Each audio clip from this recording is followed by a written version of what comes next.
Jai Shri Krishna. So today moon is in Scorpio Rashi, which is Vrishchiga Rashi in the nakshatra of Anuradha, also called Anusha. Okay, typically, what are the good things you should do in Anuradha and what are the not so good things you should not do in Anuradha Nakshatra? That is what I'm going to talk about, the do's and don'ts, right? So remember one thing: if your moon is in Anuradha Nakshatra or in Uttara Bhadrapada or in Pushya Nakshatra, right? You don't want to start anything new on when moon, the transit moon is in Anuradha, all right? You don't want to start. Second, if your birth moon is in Bharani, Pura Falguni, or in Purvashada, you don't want to start anything on when the transit moon is in Anuradha Nakshatra. Okay? Second. Third is if your natal moon is in Mesha Rashi because of Chandrashtama, right? Which is Ashwini Nakshatra 4 padas, Bharani 4 padas, and Kritika first pada, right? You don't want to use this transit moon. Now you have to understand moon in Scorpio is also the natural 8th house, right? Right, Vrishchika 8th house, where moon not only gets debilitated, it's a Marana Karakasthana. And it's a water issue, water sign issue, right? Full of water. So remember always this, that typically moon in Anuradha has got a lot of water energy. So you will see the water leakages. If you're born with moon in Anuradha Nakshatra, right? You will have water leakages, water issues, anything with water. You close the tap, it'll be dripping, right? There'll be something wrong with the tap or there'll be leakage. I have a client who is actually moon in Anuradha Nakshatra in Gemini ascendant. He is around 58, 59, and all his life he's always had water issues, all his life, and he's got moon in Anuradha. Okay, and the reality is, even right now, he where he lives in apartment in the US in the East Coast, if you see, he is living in multi apartment, right? So the water leak is happening from the top for him, right? Not even for him directly. So I've watched my videos of moon in Anuradha Nakshatra, right? You will understand I've given remedies also. Okay, what are the do's and don'ts, right? You have to remember, when you're using the nakshatra energy, always pray to the nakshatra deity, Anuradha, right? In this case is Mitra. Mitra has got eyes all over the body in a way. That's why even if they're sleeping, right, they'll be awake. All right, and your Kula Devata is always the most important deity, the veto power.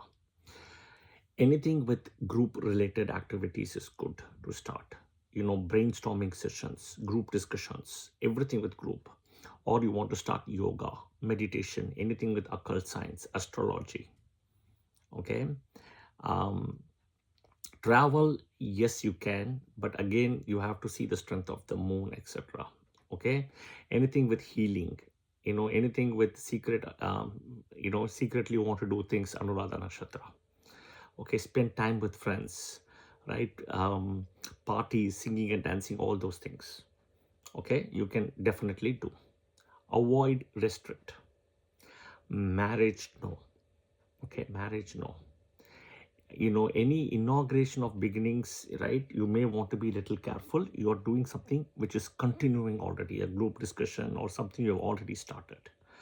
You don't want any routine or mundane activity in this one. Direct confrontation, no, because this nakshatra is a very, very positive energy nakshatra where it doesn't like to be attacked or confronted. No harsh activities, right? No harsh activities. Remember this. Okay.